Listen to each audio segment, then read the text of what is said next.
morning, everyone. I am so happy to be here today. I can't believe the weather we've had. I'm in a good mood, and I'm looking forward to our session today. We've got two presentations, and so I'm sure that we're going to walk away and learn quite a bit. So first, I'd like to thank our sponsors, the province of Alberta, who's working in partnership with the Government of Canada, and they provide employment support programs and services. And I'd also like to thank Compound XP, our technology provider and support. They're doing all the magic in the background. And also Brandon, Chris, and the Talent Pool team that put this event together. I wanted to share the process for today's events. If you've been here before, you know how it works. We invite you and encourage you to ask questions for each of the presentations. You'll notice there's a box on the screen that says type your question here, and it's just as easy as that. Those questions will end up coming to me through some magic. So we're unable to see you or hear you, so it's important that you use the box. We do have a draw for a gift card prize at the end of the event. We will ask you a question and you will have heard the answer. You will know the answer during this discussion. Please type in your answer into the poll. It'll be at the very end, and it gives you space for the answer and also for your name and your email address. And that's how we get in touch with you, through email. So good luck. I hope you win. Talent Pool has developed a very comprehensive list of mental health resources available to job seekers across the province. This is a list which is a great resource for everyone and anyone. You can find the link. It's the Talent Pool Job Fair, where you went actually to sign up for this event, and it's under the resource page. It will be available for you to download. These are trying times, and it's really wonderful to have a list of support that's available to help us through this period. So I'm pleased to introduce our presenters today. We've highlighted their bios and the companies they work for in the PowerPoint that ran before, and it will also run after. So if you need that information, you can grab it. As a career coach, I'm always looking for how am I connected to people, because as we know, networking is a really important it's really important for both our professional lives, but also for our social lives. And so I thought I would check in how I was connected with our presenters today. And our first presenter is Karen. And Karen and I, we share 174 common connections on LinkedIn. So obviously we run in the same circles because we know the same people. So that's kind of cool. Karen describes herself as the anti-Karen. You know, during COVID, we really loved those Karens. She's a social worker, a social justice activist, a political geek, a voter, a life partner, a husky lover, a mom, a Canadian, social media and gaming nut, and she is a nerd. And if that's not enough, in her official bio, she co-parents 50 kids. And I thought she must be one of those wonderful, wonderful foster parents that we need so badly. So I'd say she looks pretty fabulous and not a bit tired. Hey, it's Karen has a full-time job as a director of philanthropy and stewardship at the Canadian Mental Health Association. And if that's not enough, Karen is a marriage commissioner and has recently been nominated as one of the top 10 wedding officiates in Calgary. Okay, I'm tired just reading this, Karen. So I look forward to your presentation. Thank you, and you're on. Perfect. Thank you so much. I appreciate that. You'll notice my intro and bio is always fun. There's lots of academic stuff I could throw at people, but personally, I find that rather boring. The 50 children is mostly in the past. My husband and I were foster parents, and we managed to joyfully have 2 of our own and then another 44 foster children. And we snuck in a couple of my son's friends over the same time frame. So I like kids. I like kids a lot. I even like young adults. Old people, not so much, especially myself. I'm working here from my bed today, and I wanted to point that out in case you can see the video and see where I am. We talk a lot about mental health in terms of how we're coping and what we're doing. And sometimes we forget that mental health is on a continuum and that we can be doing really well and other days not so well. Well, I've been having not a very good week in the last week with my mental health, and my anxiety's been through the roof. And so one of the things I chose to do today, instead of sitting in a room and trying to have that, perfect background for me, I thought, no, I'm going to be comfy. I'm going to sit in my bed, get my cup of coffee, get my glass of water, and I'm just going to be comfortable here. And that'll help me with my anxiety today. So I'm going to excuse myself, but kind of not excuse myself for making that decision today. I want to talk a little bit about why the mental health side of thing has been so critical. And what I talk a lot about is that at CMHA Calgary, what we believe in from the roots of our being is that mental health is on a continuum, but also that we don't necessarily want to be the person to come in at the last minute. We work very hard on the early intervention, the prevention, the education. And most of the folks that come for our services, I would say, are within the mild to moderate realm, what they would say about their mental health. But it's really critical to talk about the fact that we don't ask for a diagnosis. And lots of times we get caught in those labels that I have depression or I am anxious, and we start to apply those to ourselves. And like any other things in life, we all of a sudden have a label. And so very much in the work that we do, we try very hard to not go for the labels and not look for that diagnostic criteria. Instead, we invite people to come in who are on their journey with mental health, potentially with mental illness. And what they're trying to do is they're trying to find the things that will help them cope, to manage, hopefully progress forward. And sometimes it's themselves, and sometimes it's someone in their family. And I think that's really critical to talk about, that it's not always you. It's frequently a combination of what's going on around you in your environment. So for the first time I ever sought any help, actually, it wasn't for my mental health. It was for helping my partner with his mental health. And so lots of us come to this in different ways. The pandemic has shifted this tremendously for us in that for us, everybody is experiencing a negative effect with mental health right now. And I really honestly don't think you can deny it, because mental health has sort of inserted itself in every part of our life, kind of like the pandemic, the C word. It's just come into our lives in such a way that we're not capable of sort of separating it in lots of ways, just like our physical health. And that's how we like to pull it together. It's the same as physical health. Your brain is part of your body. There is no difference between mental and physical. They're all combined. And so that's the kind of thing that we look at around, I guess, the journey that we all might be on. So at CMHA, again, I mentioned that we work with those who are struggling, their families. We also do some work with substance use disorders, but that's not our predominant focus. We also recognize that comes in regularly when you have often a mental illness. Comorbidity in terms of having two at a time frequently happens. And so sometimes the substance use, it's a chicken and egg thing. You may use substances which can lead to mental health issues, or you may have mental health issues which leads to substance. And I would challenge anyone to tell me that you haven't used more of something during the pandemic. Whether it's you've eaten more chips, you've done more wine, you've done more beer, every single one of us in some way probably has used something to the lesser degree. Oh, look, so today, what I really wanted to focus on, again, is that separation of mental health and mental illness. They're not the same, but they do come together. Everyone has mental health. Not everyone will experience mental illness. I do want to focus a little bit on the effects of COVID on our mental well-being and some of the stigma associated. And I'm going to touch a tiny bit on stress, because as I said, we're all on this journey, but stress has a huge impact on all of us, and not all stress is bad. As we talk a bit about being job seekers and being on this journey of how that looks for you, there's a lot of anxiety and stress that comes with it in multi areas of life. So I think that that's a critical thing to talk about. That's how it's coming in and how we're managing it. Resilience, which to me is one of the keys to moving forward. A little bit about self-compassion at the end, and moving into our belief system at CMHA, which for us, the foundation of good mental health is having connections, having belonging, feeling belonging, and those two things together create hope.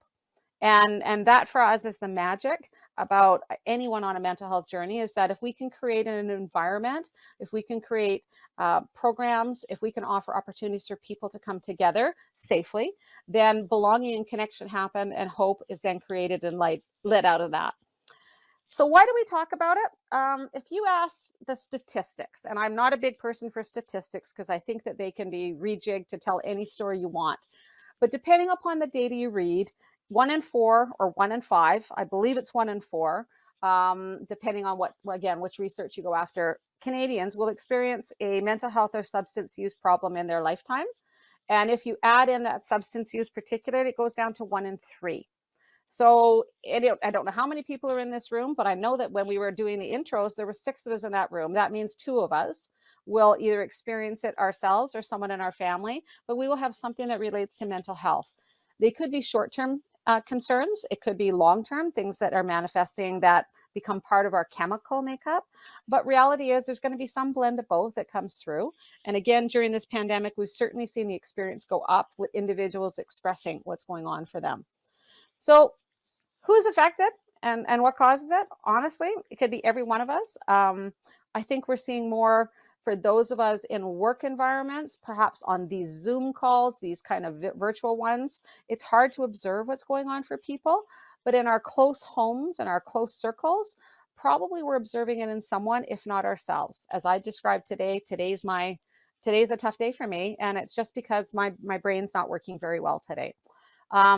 If that 1 in 5 experiences, then I want you to think about what that looks like in that inner circle, those that you've surrounded yourself with right now, particularly as you're not working. Are they folks that are like you? Are they looking forward to trying to get employment and a career that works well for them, that gives them that opportunity? That's a stress. Are they struggling with someone who's been physically ill during the pandemic, and whether it's COVID or not being able to do the things they normally do and connect with that person or attend a hospital? All of these things are things that are coming up for us that are exacerbating this. But it's important to remember that mental illness, when it's diagnosed, and illness has to be diagnosed, it really is a combination of genetics, the biology that we are built with, and things that happen around us, the circumstances that come in. One of the things that I struggle the most with is people's language around depression, which would be the most common diagnoses that we have here in Canada. And depression often comes with, certainly with anxiety. The two are, I call them fraternal twins. They tend to come together, one usually more dominant than the other. And then when you're dealing with all these things, it's not a weakness of person. It's not a weakness of character. It's not because you're choosing not to do something or be a participant or do whatever. It's a combination of things that come together that make it feel like it's really impossible sometimes to do these things and to move forward. And if I look to the left and you see me, I apologize. I'm looking at my other screen. So what about right now? So what makes the pandemic unique? This little chart here I stole from the United States, and this is actually comes from what's called SAMHSA, which is about substance abuse and mental health. It's the national body in the US. And they talk a lot on there about how things happen for our mental health in a society or individually when things like a war, a natural disaster, and in our case, a pandemic happen.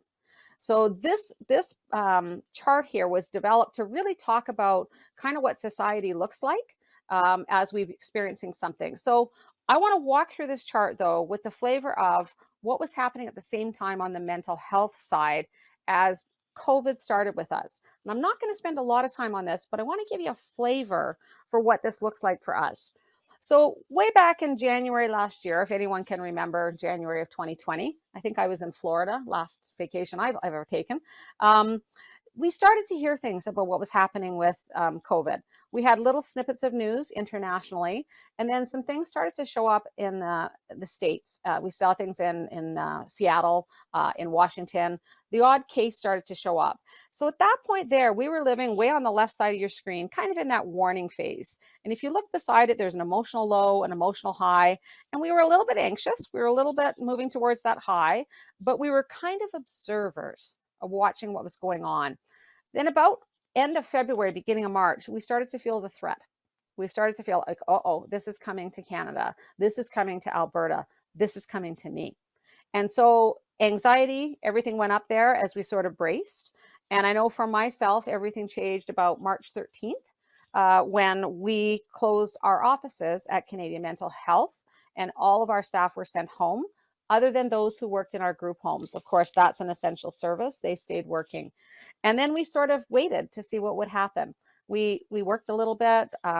We tried to get things going online. Everybody tried to figure out these virtual platforms and what that looks like. And we were a little bit anxious, but we were hopeful that this would be short term. Well, it went on for a little while. So then what tends to happen is after that impact, we move into what's called a hero stage. And that happened last year, April, May. April, May, I will tell you this as the person who runs everything to do with fund development, I had the nicest and kindest people reach out from every walk of life. And we were offered things like dentists would close their offices and say, I have all these gloves and masks. Can you use them? I had sewing groups making masks for our staff, but also for our clients. We had people step up to help provide meals, to provide snacks for in the group homes. A lot of rigmarole around that, but we had those. And so the hero stage kicked in for April, May, and we were pretty hopeful. We thought, okay, this is unusual, but we'll figure this out. Then we moved into honeymoon last summer. It felt like things were okay. The cases were manageable. It wasn't impacting most of us directly, but the summer last year was pretty good. We got through. We were able to do things outside. Everybody embraced it, other than the smoke. We figured out how to be outside, and our mental health was high, but it was pretty good. And then something happened to trigger it. And you'll notice on the bottom it says up to 1 year. This has happened in September last year, and unfortunately, we're still in this stage of disillusionment. And that happened last year when kids went back to school. When our small humans went back into the school environment last year, our anxiety went up. Whether you were a parent, a grandparent, even if you weren't, you were working with someone perhaps that had kids in school and we worried about that, or your kids were at home and causing, it's extraordinarily difficult working from a remote location for them, and you're trying to do all of those parenting and everything. So we hit disillusionment. And then we kept hitting it again and again and again. We had trigger events. We had a rise in cases in October. We had another rise around the holiday season. We had another one in January. So we were going after wave. And then what happened from there is this seemed to continue on. And unfortunately, we're still in disillusionment. We're still there. We haven't reached that reconstruction phase in terms of what's happening with the pandemic. So I want you to layer on with that your emotional health, your mental health, what that looks like. So you can imagine going along that continuum. There's a lot of anxiety, there's a lot of fear, potentially some depression sleeping in, particularly in the disillusionment stage. That doesn't mean you're diagnosed with depression, but we have things sneaking in and we're experiencing them. We're frustrated with people around us. We're watching the polarization in our society right now between people with a variety of concerns, and it's still coming at us every single day. And for myself, the anxiety has put me through the roof, and I've had to insert some behaviors and some changes, and I'll talk a bit about that going forward. But what's been interesting is that what came out for us is that the theme for 2020 for all of us was grief and loss. And I haven't had anyone challenge me on that yet, because no matter who you are, no matter what walk of life you're in, you experienced loss last year. You've experienced loss in the last 19 months. It could have been loss of job. It could have been loss of health, loss of any sense of normalcy. It could be events that were planned in your life, a child's graduation, a first day of school, the holiday you save for, retirement, all of these things. And we've lost out on how we deal with those things and how we manage them in a regular way. It's been taken away from us. And that's how we feel during this pandemic. So grief and loss has been a predominant theme for the work that we're doing at CMHA. And it permeates all of the opportunities that we offer to folks to either attend. Our counseling specializes in grief and loss. And we're kind of busy. We're kind of busy with these things that are going on. So I want you to keep that flavor of grief and loss being the theme. Before we move on, I just want to touch a little bit. I used a lot of language about depression and anxiety. Those are the two most common we would hear.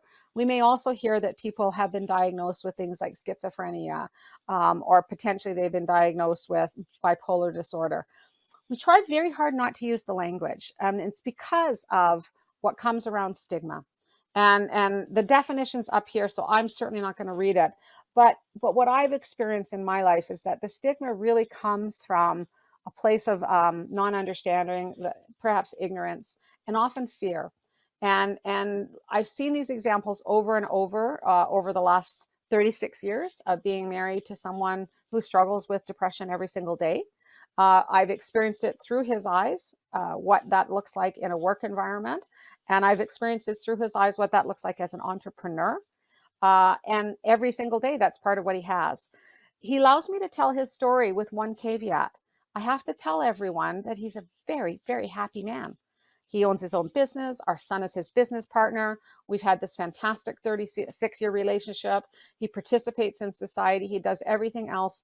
And he lives every single day with depression. And we don't talk about it because of the stigma associated and that people will think they're less than. Well, I'll tell you that for me, he's more than. And that man for 36 years has been my hero in all the ways that he works through things and finds little bits of ways to cope.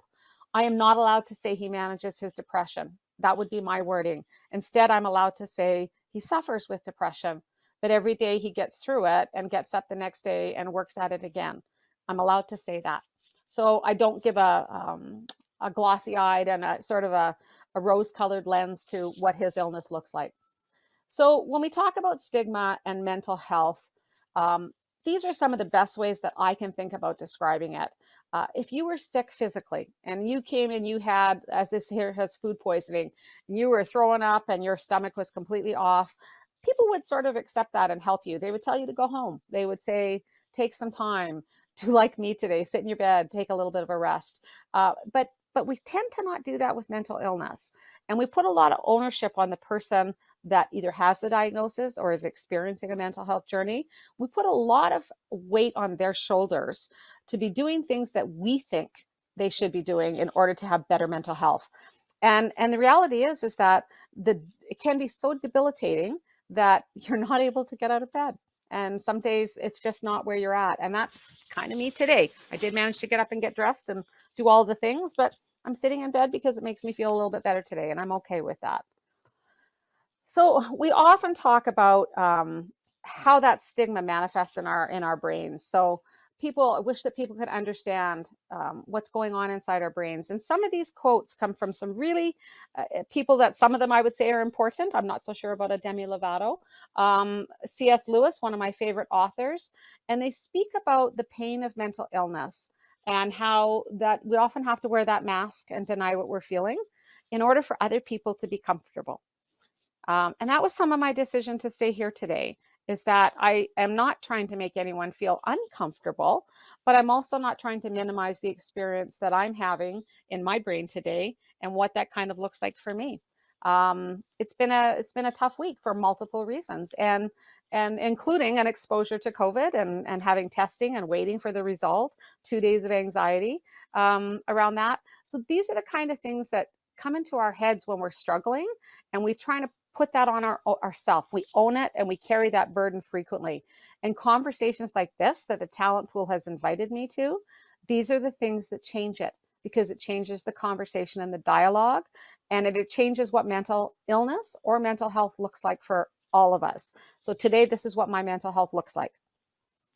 So when we talk about mental health versus mental illness, we kind of see it on a continuum. And in many areas of your life, you might have seen how people do these quadrants, and they look for those things that are really good in their lives and how I can sort of put myself in a compartment. Compartments are happy and good things sometimes, but not always.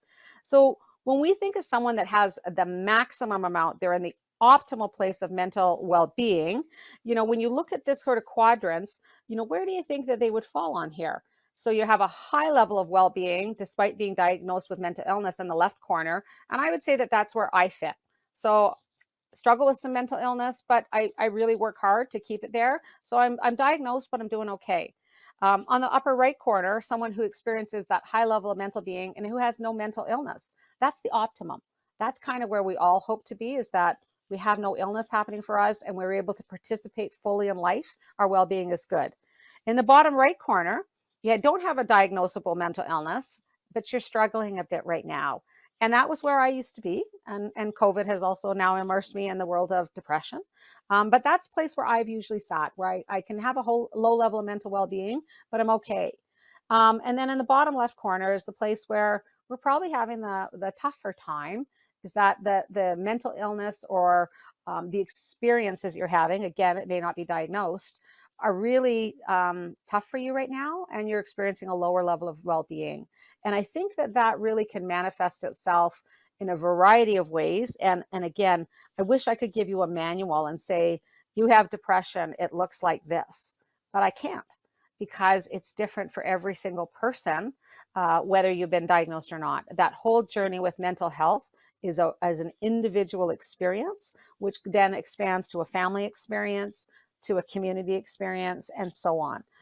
But it really is different for each person and how we go through that journey. So I could not talk in an environment where we have folks that are working on their career journey and working on finding an employment that works for them. And sometimes it's just a job, and I get that. I've been there. And so in doing that, I think it's important to acknowledge the role that stress plays in our lives, especially as we look at this last 19 months on top of all of the regular things we deal with. And stress is very much about our brain and how our brain processes chemicals. So when we get stressed, you have to remember that it is a normal reaction to life. So stress itself is normal. How we deal with it and how we manage the situations can vary from a little bit more challenging to really difficult, all the way to you did just fine with it. There are some stress that's good. I don't like the words good and bad, but I think, again, stress is on a continuum. And you're going to hear me use that word quite a bit, continuum. It's not my favorite word, but it kind of explains that it's never the same for everyone. So with stress, something happens and our brain reacts. We feel a threat in whatever that might be. So maybe it's this, we'll use COVID just for right now, but we experience a threat in our environment. And so our brain gets stressed. And what happens is a ton of chemicals surge within our brains. And you know, when you get stressed, how your body kind of goes up. Everything in your body will raise. Your temperature goes up, your blood pressure goes up, your breathing gets faster. And so as these chemicals are released and we're threatened, we start to experience that level of heightened experiences. Think back to cave person days when a caveman was running around trying to kill the saber-toothed tiger or the what are they called? I'm going to forget the word. Elephants that were out there, mammoths, woolly mammoths. There was always anxiety because it was death. It was death. If you missed, you died. So heightened level of anxiety that folks had to deal with. We don't have that on a day-to-day basis. And those experiences, though, are back in the back of our brain. They're still there in our reptilian kind of base brain that we can respond with. So often we're trained to go up with that heightened anxiety. A normal brain, those chemicals come down. And after that stressful experience, we can often feel a sense of depletion. We feel tired. We feel like we just don't have the capacity to do anything else. So it kind of goes up and down.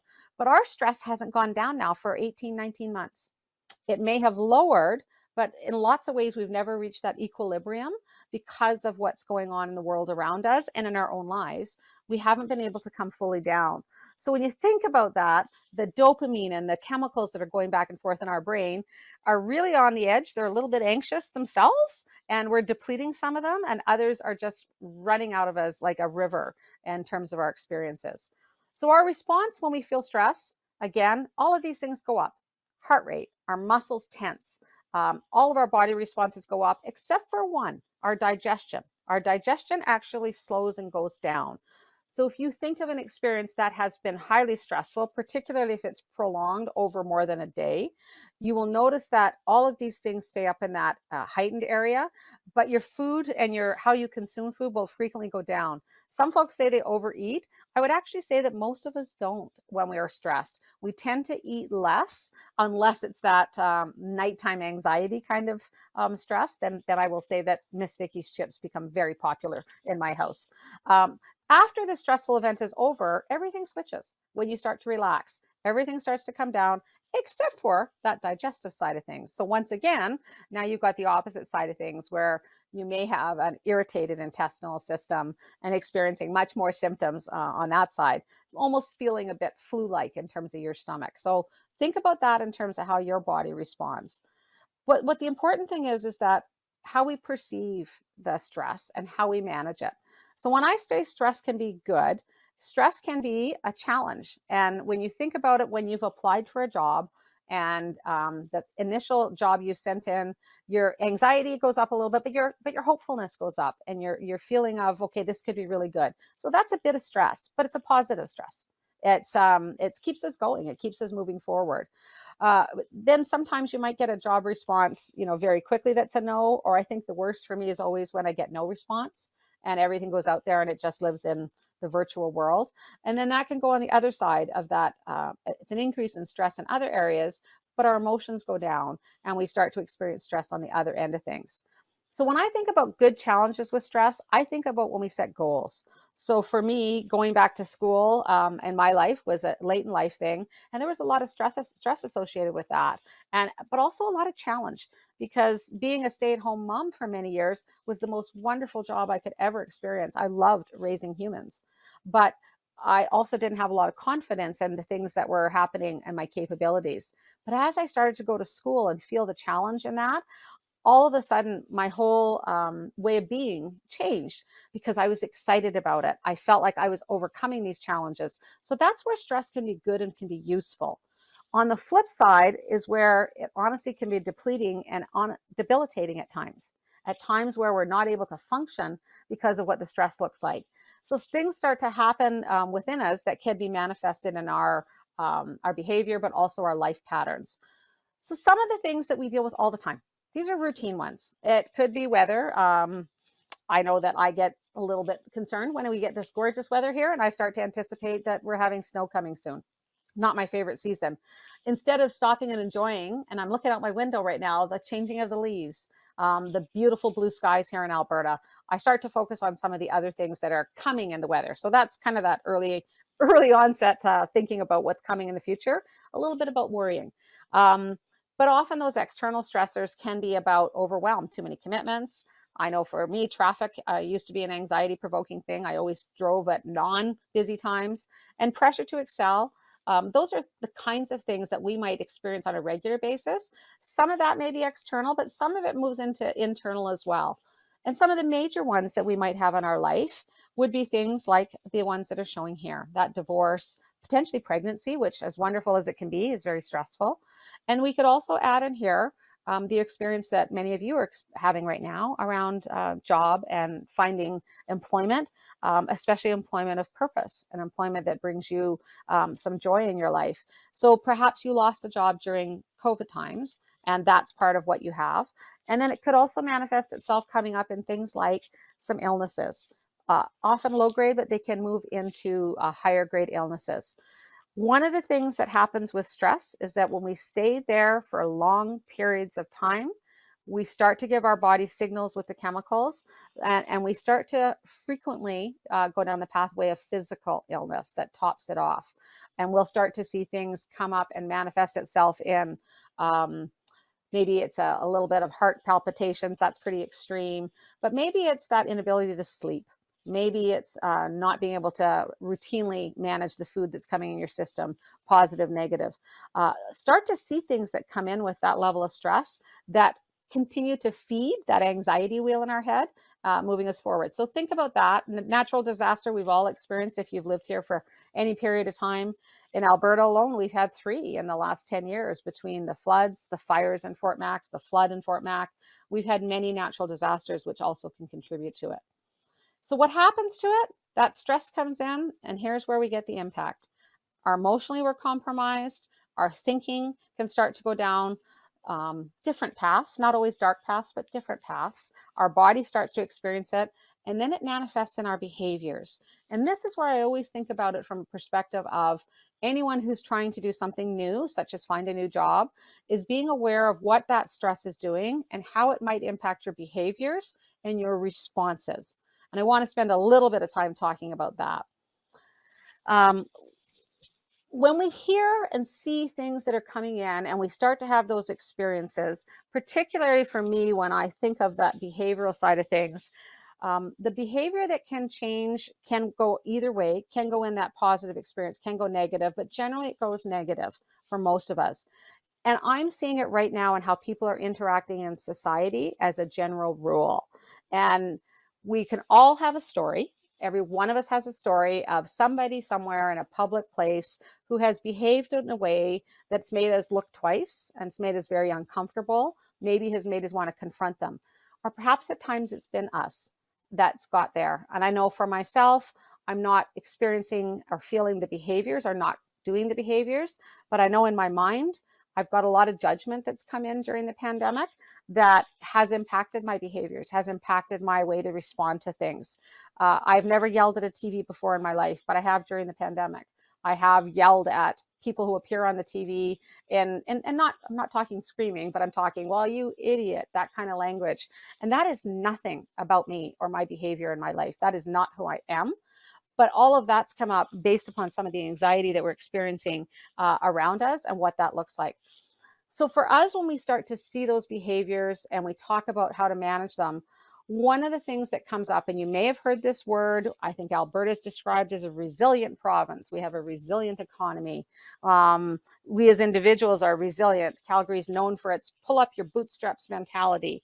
And we think about being resilient as that ability to bounce back, to have these negative things happen or have them just on the surface and still be able to keep ourselves together. We recover fairly quickly. And I'm not sure about the rest of you, but I'm not recovering as quick as I used to. Um, I'm not coming back and bouncing back as fast. And I'm also finding it very difficult to disconnect from the things that are causing me some of these, the manifestations of anxiety in my life. So when I think about being resilient, I think I'm extraordinarily resilient. And I think all of you are too. But the reality is that the load gets kind of hairy and heavy, and the elastic stretches a bit too thin sometimes. And sometimes that elastic snaps back, and we're struggling with pulling ourselves out and moving forward. And again, that starts to show up in our behavior. I think about it in terms of the adversity we all experience in our life. And I did an exercise once, and I always invite people to consider this. Depending on your age, you can do different spans. Is sitting down. I sat down and chunked my life, my adult life, into 5-year chunks, and I sort of looked at what were the positive things that happened in that 5 years, what were the things that would be seen as mostly negative, and then what things fell in between. And then how has my brain been trained to respond to that, and which direction does it go?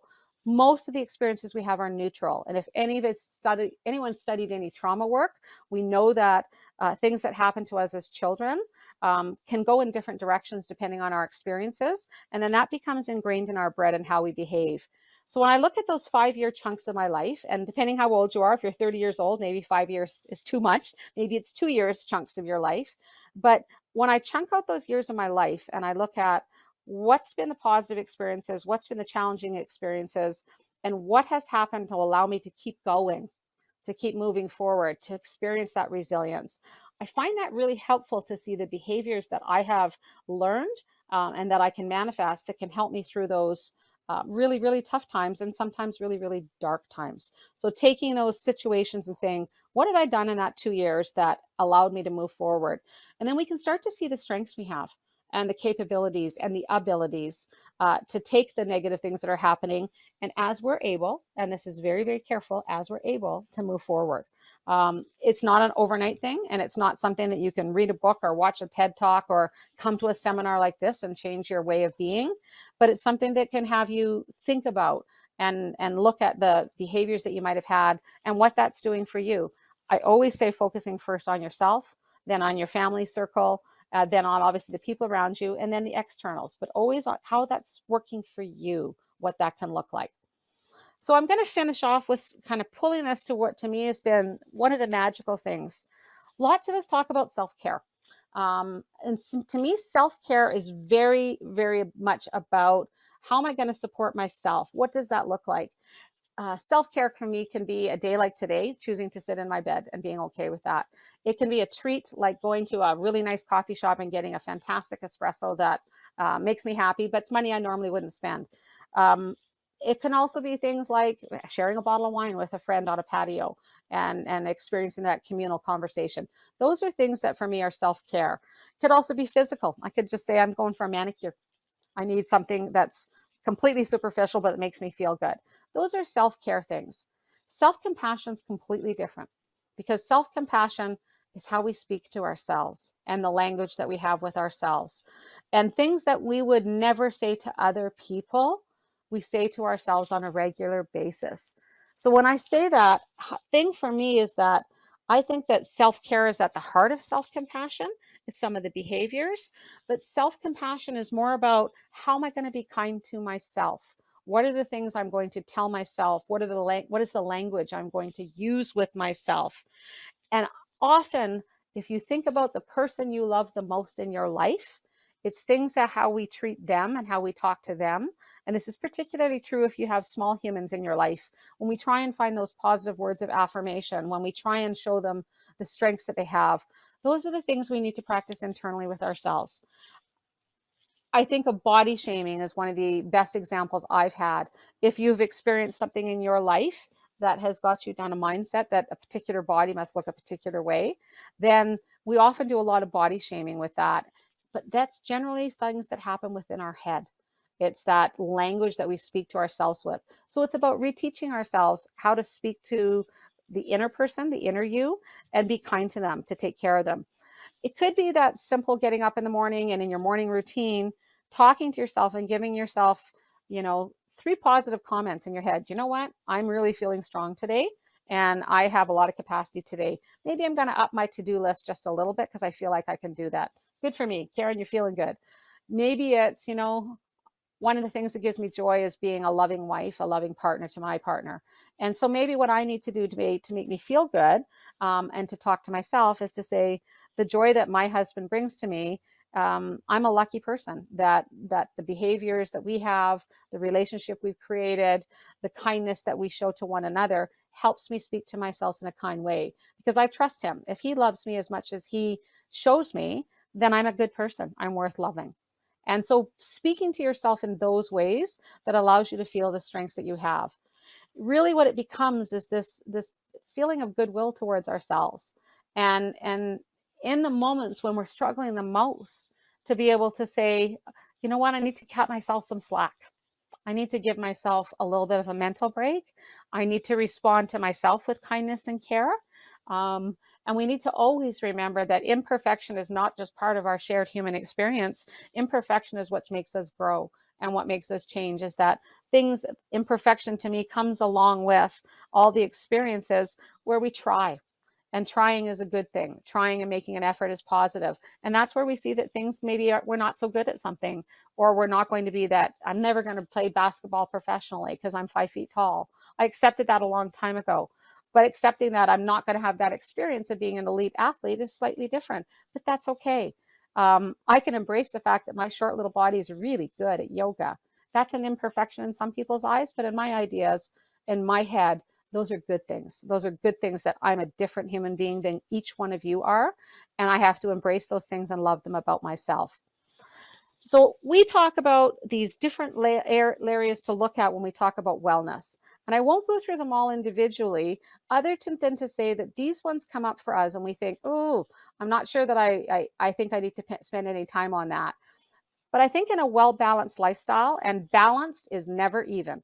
It's never that, and here we've got 7 different areas. It's never evenly spread among all those areas. There's always more effort in one area or more things happening than another. It will never be perfect.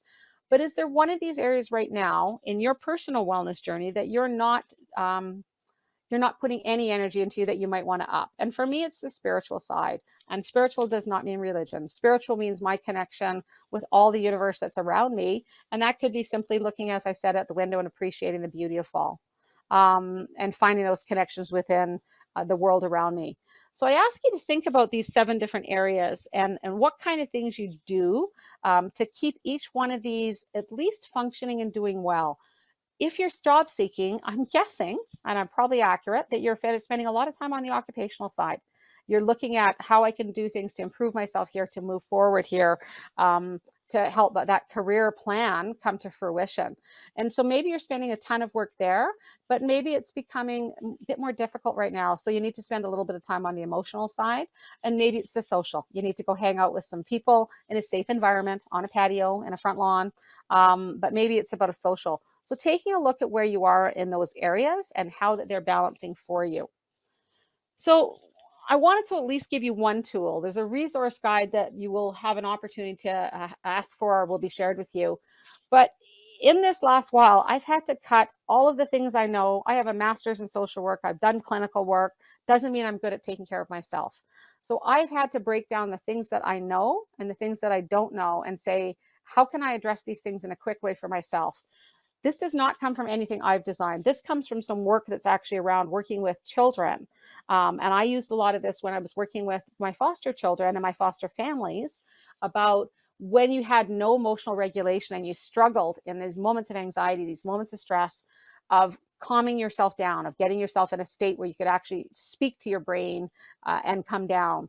And so I started to use this acronym with children, and now I use it for myself. If I'm having a really tough moment and I'm struggling to cope, I pause and I ask myself these 4 questions. Am I hungry? Am I angry? Am I lonely? And am I tired? And if one of those things is coming to true, some of them I can deal with really quickly. Hunger, I can manage that one fast. I can find something to eat. Anger, I need to pay attention to where that's coming from. Lonely and tired, again, where's that coming from? How am I experiencing that? But if you're experiencing 2 or more of these, and I'm just going to say that because the hungry one can go in anywhere, but if you're experiencing those things on a regular basis, it's important to talk about what that could look like and how you can address that in the moment. My toolbox, I look at those things, and when I start to feel those experiences or have those emotions come in, I immediately think about I can talk to who, and I have my go-to list of 5 people that I can talk to immediately, or at least in a very quick fashion, that will help me. Maybe it's a quick text to someone, maybe it's a phone call, maybe it's a meeting. I can relax when.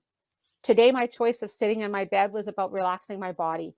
Even though it's not a professional place, today it's what I needed to make my body relax, to feel a bit more comfortable, to feel that I'm taking care of myself. So that's one of my coping mechanisms today. I really enjoy my damn coffee. And once this seminar's done, I'm going to get another one, and I'm going to get a nice baked scone that I did, and I'm going to sit down and enjoy that because I'm also a bit hungry, and I will enjoy every bit of that outside. And I feel my best when? I feel my best usually when I'm supporting other people. But today I'm going to feel my best when I have a little bit of self-compassion for myself and practice a little bit of self-care in all my work. So consider asking yourself and using that acronym. And I promise you, this works super with children, but even adolescents. Even my daughter, who's 34, comes over to my house, and sometimes she'll be just in an anxious mood, and I will stop and look at her and say, "You hungry?" And most of us have heard that term hangry, where they combine the two. Frequently, she answers yes. And mommy puts toast in for her, puts the kettle on, and I disappear to the bathroom for 10 minutes. And once she's had her coffee and her tea and her toast, I come out, she's a different human being. And we can have a conversation going forward. So what do I think is the mental health vaccine side of things? It's all of these things. It's building up your coping strategies. It's reaching out for community support. It's accessing the services that are out there. And I'm going to mention 2 that will be helpful for you potentially from CMHA. So we offer a number of courses all for free. We have something called Recovery College. And Recovery College is courses that are designed and facilitated by people with lived experience and professionals. We very much believe in the power of the peer. People that have had a lived experience will have a different level of empathy and understanding than those of us who just come from an academic lens. And that was me once upon a time. When you access things like the Recovery College courses, you take a 2-hour class on your mental health, on how to cope, on supporting someone else, then what happens is those sensations of connection and belonging come, and hope is built. And for me, that's what I see as the mental health vaccine. So find your opportunities for connection. Look for those LinkedIn connections. I'm glad we found 170 some. Create that sense of belonging wherever you possibly can. And maybe that's today with some of the folks that are here. And those things together will go for hope. This is where we are now. 2020 was that year of grief and loss. I think 2021, moving into 2022, these are the things we're experiencing. We have an opportunity to refocus. We're finding those places to reconnect. We're on a recovery journey with our society, with our physical health, with our mental health, and we have experienced resilience beyond any. And I think that that's something that we have to give ourselves a little bit of a pat on the back for. I know there's going to be many services shared with you. I wanted to throw ours out very quickly. A distress center is one of the big ones that I always refer to, and that's for the 24/7 side of things. If you need some support outside of business hours, they're a great place to call. They have some great supports. And then during the daytime hours, our peers are very available, whether it be by email, by phone. We have folks with that lived experience to talk to you. I would be remiss if I didn't put up all of the ways to connect with us, and certainly my communications manager would be annoyed. But I don't put them up here so that you can add them and I can get more numbers and say I have more likes and more follows for my organization. I put them up here to remind folks that when you share that you are friendly with these services, that these things are comfortable for you to talk about, then guess what? Everybody else in your circle knows that you're a safe space. I remember, I'm not a big royal watcher, but when Meghan and Harry were on television, I didn't watch the interview, but I understand that Meghan talked about being suicidal. And I know that Hillary's going to talk about some of this stuff. But when Meghan Markle talked about being suicidal, particularly when she was postpartum, there was a lot of negative backlash in social media. Social media can be a horrible place. And one person tweeted something that for me was very, very wonderful. It was in response to another person who negated Meghan Markle, who said, you know, all the privilege you have, you shouldn't feel suicidal. There was a lot of judgmental language. And the person responded with, you know, Meghan Markle's never going to read your tweet. She's never going to see what you put out there. Quite frankly, she doesn't care. But everyone that's in your inner circle is going to see what you put out there, and they're not going to trust you. They're not going to feel comfortable coming to you if they are in that place where they need some extra help. But when you put it out there that you're a safe person, that you are open to conversations around this, it can change the way the world looks at you, and it can change your experience within it. So with that, I'm going to stop my sharing, and I thank you for your patience in the beginning. I'm glad I can be a good jabber and talk a lot. And I can think we're going to open it up for a couple of questions before we move into the next session. Did I disappear? There we are. Would you be able to stay for the end of the session, and then we can have all of our questions together? Would that work for you? I'll put myself away and deal with some other things, but I will be here. Perfect. Okay. And that way then we can get the 3 different answers to these questions, because they're really, really great questions. And I thank the audience for sharing them. And thank you, Karen, for, you know, rising to the challenge and dealing very well with that very anxious moment. You know what? If the one thing I found is people are compassionate with technology. Yes, totally, because we've all been there. Okay. Yep. So our next presentation, we have 2 presenters. Hillary has been at the Center for Suicide Prevention for over 7 years. And last time we met, she'd just taken on the new challenge as education director. So she's been dealing with lots of change. She has a BA, she has a B.Ed, she's got a Master's of Public Administration, a certificate in Human Resources Management, a certificate in Marketing, all from the same university, Queen's, which is a pretty great university in Ontario. So the education director position seems to be a great fit. So I was trying to figure out, is there some way that I'm connected to Hillary? And what I noticed is that she spent a couple of years working in a small mining town in Australia. And when I checked out that town, it looks very similar to a mining town my brother lives in Australia, which is about 400 kilometers north. So, you know, really, by Canadian standards, that is not far. And then our second presenter is Akash, and he's the Director, External Relations at the Center of Suicide Prevention. And he has immense passion for making a positive impact on the community, especially within the field of mental health. In his spare time, he enjoys identifying new experiences through traveling. He's not done that lately, I'm so sorry. Playing squash and catching a Flames game with friends. Previous to that, he actually created a nonprofit called SupportWorks. And my connection with him is that one of the directors of this organization worked with me at Bow Valley College 11 years ago. That was a long time ago. And then our other connection is that you've graduated or you have your Master's of Public Policy at U of C, which is the same. My son was one of the first to graduate from that program. So there's 2 connections. So this is really, I so appreciate you guys taking the time to share information about this really important topic. And you know, I looked at your PowerPoint and I failed all of the myths. So if you want to bring up your PowerPoint, we will go through it, and I think people will be quite interested in learning more. Thanks so much, Lynn. Can you see that? Can you tell me vocally? I can't We see you can. now, but Yes, excellent. yes, we can see it. Perfect. Great. And Lynn, I feel like I should have some Aussie phraseology to share. I'm not Australian. My partner is, but we do love hearing connections to places that we haven't seen in some time.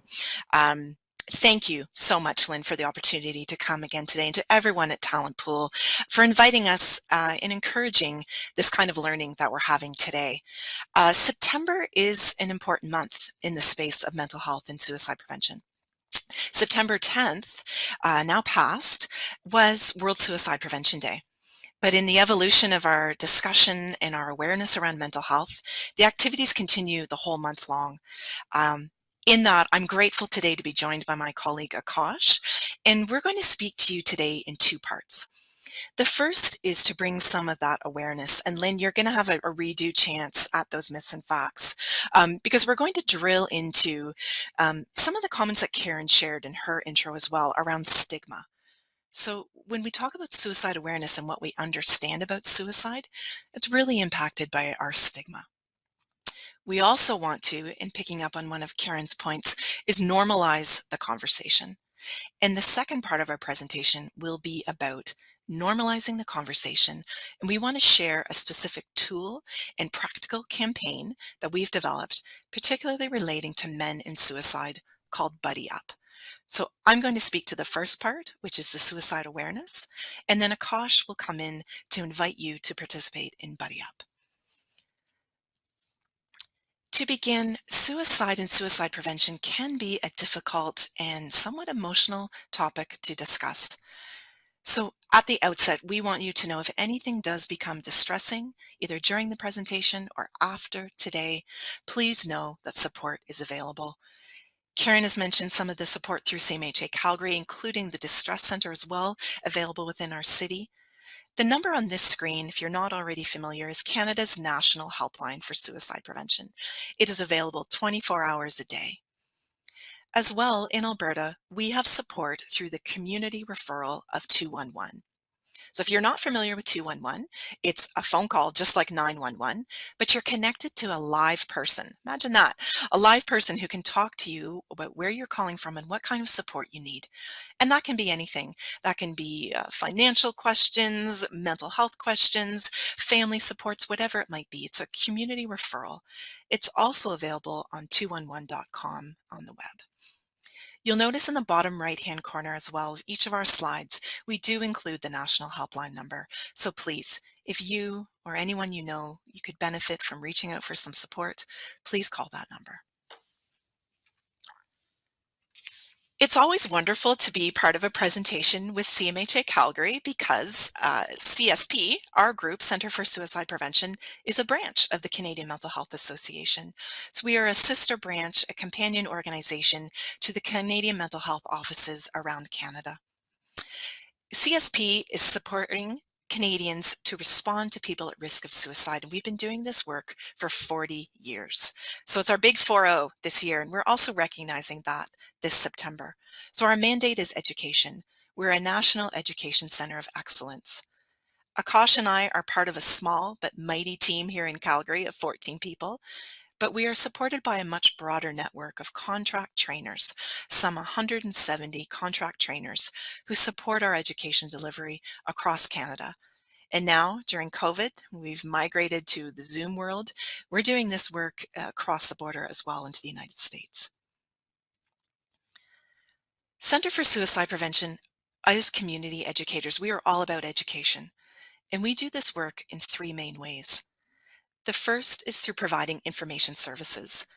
We regularly scan and take knowledge from around the world and across the country and make that available into resources for the public to access for free. These are toolkits, fact sheets, guides, webinars, all supported right here in Calgary by the world's largest English language collection of resources relating to suicide prevention in the world. So right here in Alberta. This work is informed by over 48,000 items available in our database. So chances are, if there's something and some topic related to mental health or suicide prevention, we'll have some information available for you. The second way we do this work, and I mentioned the contract support we have through our extensive trainer network, is through workshops and training. We regularly provide knowledge-based, skills-based, population-focused workshops. We do this training virtually and in person. Suicide prevention is community work. It's collaborative work. And we also support in communication campaigns, events. We participate in advisory committees and as subject matter expertise. And we also support organizations and different client groups with their own suicide prevention implementation plans. We are regularly active on our social media, and you can find us there. If you haven't already linked in, please do so at CSPYYC. Anytime we have something new to share or a new event or a new toolkit, we often release it first on our social media. So if you're linked into our Facebook, Instagram, Twitter, LinkedIn, you can find our knowledge there. Understanding suicide. And we're really drilling down now into this awareness of the issue and suicide stigma reduction. We have a few myths and facts, and we want to understand as well as who and why we may be impacted by suicide. I know some of you I know tuning in today may have personal lived experience with suicide, and some of you may not. But we want to explore the understanding of the issue of suicide so that we're all coming from a common place of understanding. So Lynn mentioned some of our myths and facts statements. So normally in the before times, we'd be together in person and we could go through this, sort of popcorn style or raise our hands or even, share this as in conversation. But for now, I'm going to ask you to reflect on these statements. So I'm going to share some statements with you. So some common myths or facts that we might know about suicide. And I just want you to reflect for a few moments on what you think. Do you think this is a myth or a fact? And I'll let you reflect on that, and then we'll come back and debrief. So here's our first myth or fact statement to consider. Globally, more people die by suicide than in war and homicide combined. War and homicide combined. So what do you think? Is this a myth or is this fact? Well, if you said fact for that one, you would be right. So you can give yourself a little tick for that one. We know from the World Health Organization, in fact, this number is probably larger now, close to 1 million lives. So over 800,000 people around the world die by suicide annually. This is not total, this is every year. While the number through war and homicide combined is much lower. So when we're talking about suicide and mental health, we're not just talking here about an individual mental health problem or issue. We're talking here a public health, a global health issue. How about our next statement? What do you think? Is this a myth or a fact? More men die by suicide than women. Myth or fact?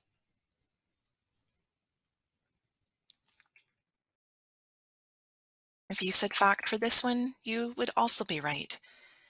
So we know in Canada and typically elsewhere in the world that male suicide rates are historically higher than women's. In Canada, men die by suicide 3 times more than women, and that rate is 3 to 1.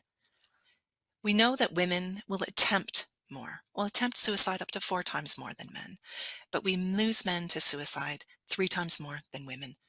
And that's a huge focus of our education and communication around the Buddy Up campaign, reaching out to men, dealing with this issue of men's suicide and why men might be so greatly impacted. And Akash is going to take us through that in the second part of the presentation. How about our next statement? If we talk now about ages impacted by suicide, we think about teenagers. What do you think? teenagers die by suicide more than any other age group. Is this a myth or a fact?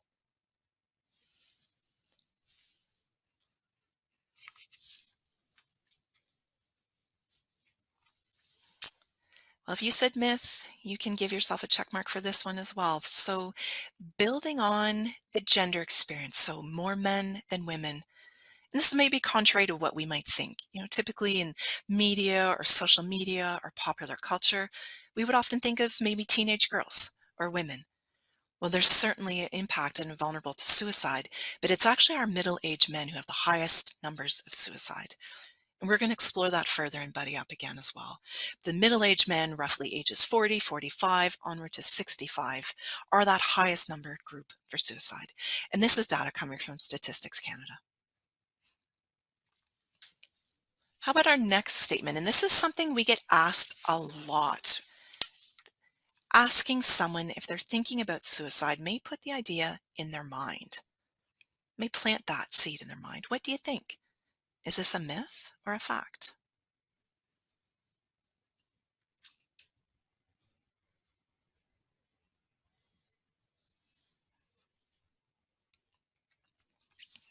Well, this is a myth. And if there's any key nugget that we can ask you to take away from today is this, is that talking with someone who may be thinking about suicide is actually a protective factor. It reduces the likelihood that they may attempt. It reduces the burden on that person's shoulders. By asking about suicide and asking directly, we're reducing that stigma when we're opening them up to conversation. We're supporting someone in their most vulnerable time. We talk about giving the dignity of a yes or no question, and that's asking about suicide. When we ask about suicide, we give someone who's maybe struggling that dignity of simply having to answer yes or no. And the research has shown that it's actually the opposite of adding to that burden or planting the seed. It's actually a protective factor. It reduces the likelihood that they may attempt to take their life. Now, who dies by suicide? Let's drill into this issue. Well, the reality is that any one of us at any particular point or stage in our life can have thoughts and feelings of suicide. None of us is immune. That said, we do know that there are priority populations who are impacted by suicide in different and significant ways. You may see here as well a bit of a gender theme. So when we look at some of these populations, including Indigenous peoples, primarily young Indigenous men, we've touched briefly on the middle-aged men. Older adults are also a priority population around suicide prevention, primarily men. So again, you may be picking up on the pattern here. We also know that two-spirited LGBTQ plus youth are amongst a priority population. But the takeaway from this slide is, of course, that any one of us can have thoughts or feelings of suicide. No one is protected, no one's immune from what this might experience. Why do people die by suicide? If you've ever struggled with your own mental health or you've supported someone who has, I'm sure we all wish we had an answer to this question. But the reality is we don't, because suicide is complex. People are complex, and no one's journey in their mental health or their mental illness is the same. We do know, however, that suicide is rarely due to just one cause or one single event. And that's really important, particularly when we're talking about COVID, for example. When we have something like this that's impacting all of us, it's really important that we're mindful that COVID could not just be the one single related factor. And in fact, we have recent data that suicide rates during COVID have actually gone down across the country. That said, we do know that Canadians are reporting and significantly reporting more mental stress. So the anxiety, the depression, the worry, all of those things compounding. That's where we can start to see suicide impacted because of the multiple factors. So suicide rarely just due to one single cause or single event. It's that multiple factors and that interrelation of environmental and mental emotional factors. We do know, however, that people considering suicide are often experiencing similar things or similar attributes. The first is a deep pain. It's that psychological pain of living, that day-to-day living. This can really result in an inability to see alternatives or solutions, that tunnel vision. So we can get so mired in the pain and so deep in that pain, it can be really difficult to see alternate solutions beyond taking our life or suicide. When we're in pain and we have tunnel vision, it can be really hard to reach out to seek help. And that's that reluctance or inability that we often see from people experiencing suicide. Karen talked about in one of her slides, you really just try harder or reach out. That can be really, really difficult to do when we have deep suicide ideation or suicidal crisis. That's why we believe at the Center for Suicide Prevention that the help offering is key. We encourage people to seek help, absolutely. But we also need to empower ourselves to offer help when we think that someone may be struggling or in pain. To talk about that offering of help and talk about normalizing the conversation, I'm inviting my colleague Akash now to come in and talk about Buddy Up for men's suicide prevention. Awesome. Thank you, Hillary, and good morning, everyone. It's a pleasure to be here and to be a part of this really important conversation today. So, like Hillary mentioned, I'll be chatting about our Buddy Up campaign today and chat a lot about the help offering behavior that was mentioned. And as has been mentioned earlier this presentation, we know that men die by suicide 3 times more often than women. So Buddy Up is really focused on men and suicide prevention, but I'll speak to how everyone can become involved. So before I begin kind of diving into this campaign, I want to state how incredibly important it is to me. We know that many people have been impacted by suicide at some point in their lives, and this certainly includes me. So I'd like to share a bit of a personal story here. A few years ago, a colleague of mine and I used to have weekly standing meetings, and these meetings would take place over Skype at that point, and we would have our meetings every Wednesday, let's say about 11 till 12, and then go off on our own for lunch, and then reconvene for a larger group meeting at 1 p.m. And this happened for a few years, but I still remember the day when we had our meeting at 11. I then went for lunch, and when I got back, my colleague wasn't there, as during that time they had gone and taken their life. And I remember that being an incredibly significant time in my life. I remember being angry, I remember being confused, and I didn't know what to do. So I started having conversations, and lots of my buddies were identified as male, and started talking to them. And after a few coffees, a few beers, whatever it would be, I learned how many of them are struggling with their mental health, as well as having thoughts and feelings of suicide. So for me, upon learning that, I wanted to be a part of the solution, and so I joined the Center for Suicide Prevention. And one concept that I wanted to really focus on or be a part of was preventing suicide in men. So that's a little bit of a tie-in to why this campaign is incredibly important to me. But now I want to speak to, why are men at risk? I know that throughout this conversation, I know throughout Hillary's part of this presentation, we've talked about men being at risk. But why? Why is that the case? One reason is because we as men are expected to be stoic. So someone who can endure pain or hardship without really showing our feelings or complaining. We're told that weakness will diminish our manhood. I mean, growing up, I remember hearing lots of different comments, lots of different insults if I showed any emotions, or even some tears growing up, and because that's not what men do. That's not what guys are supposed to be doing. And so there's this expectation that we'll persevere through adverse situations. We'll just chug along and keep going.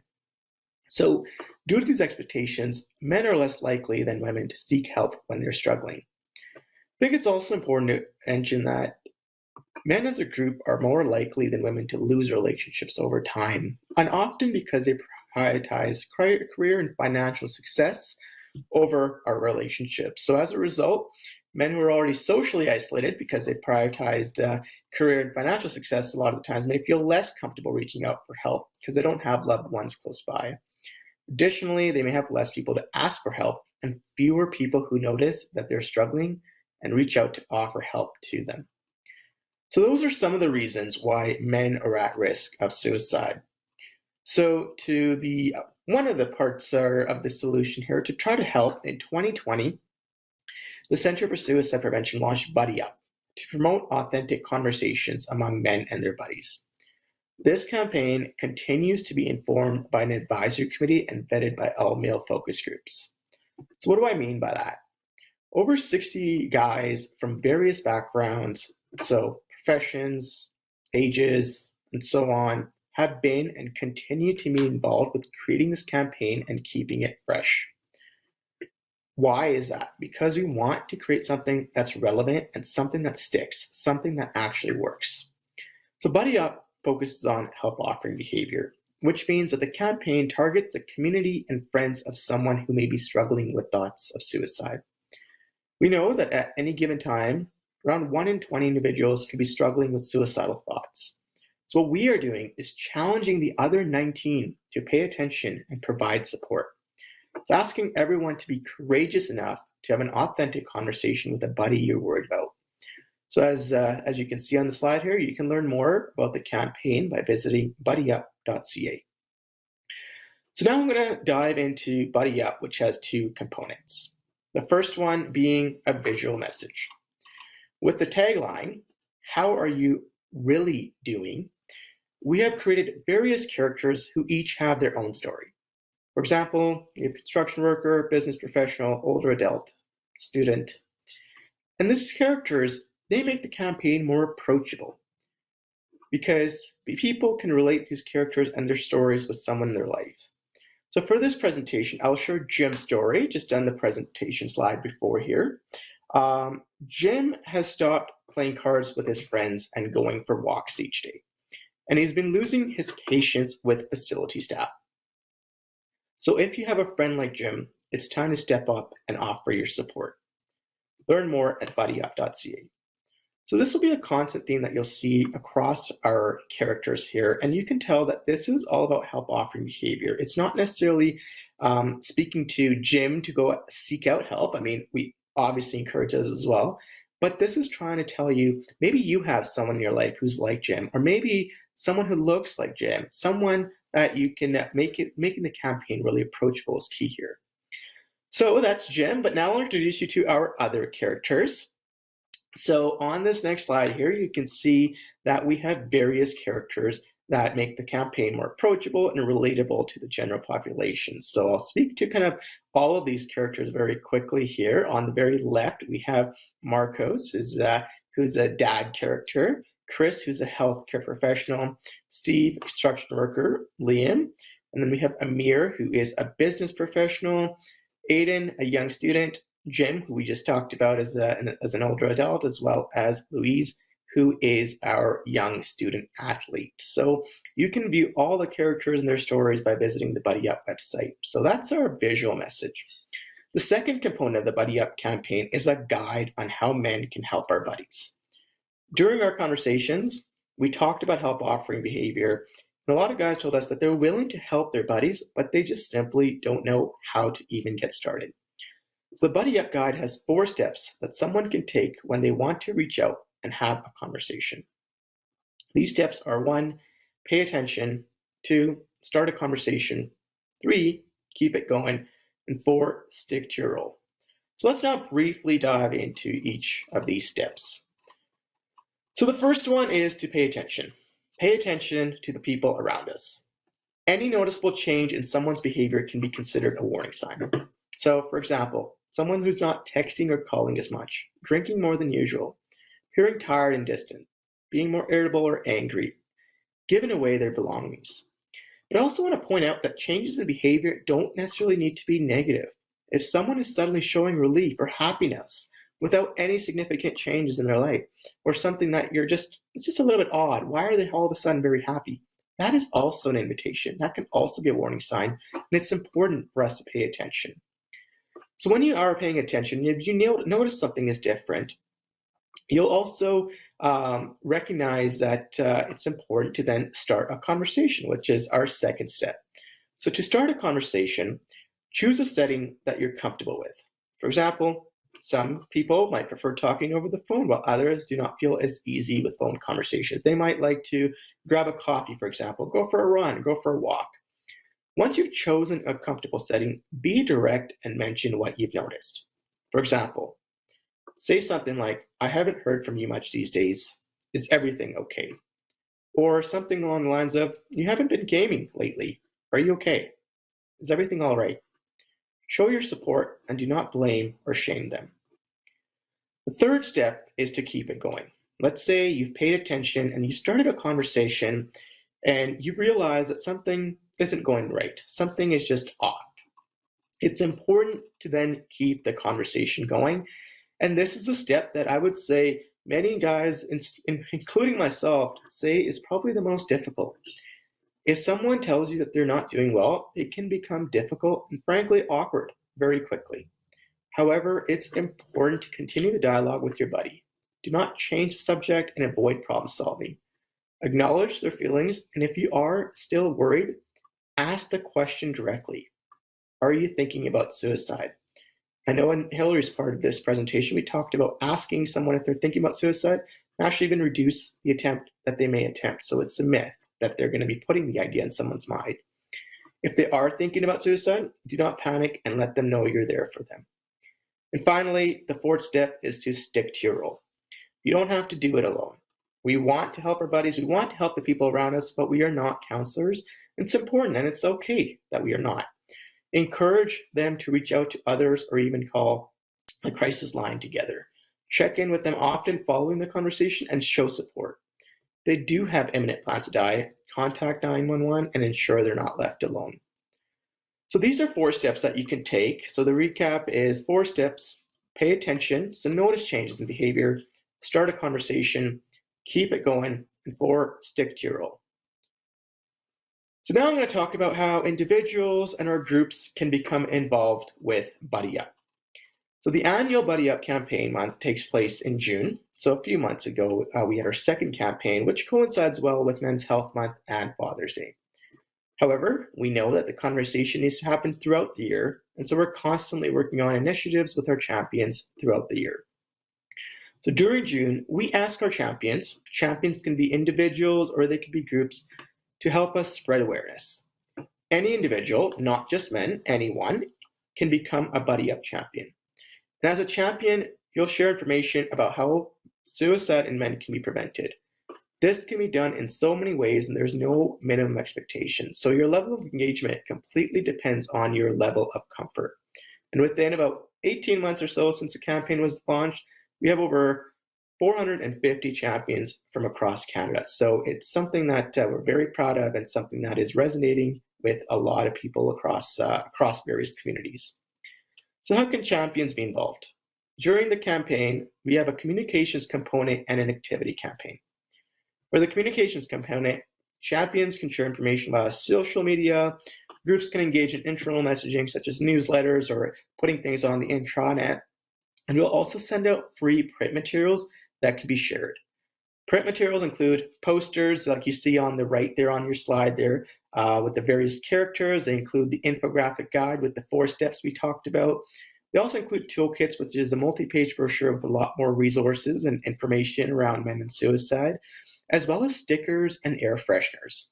And there are no costs associated with these materials, and we're happy to send them out as long as you have a plan for distribution. So posters, infographics that you can be put up across various areas, maybe your home office, maybe there's a place at a location that you visit that might be open to putting up posters.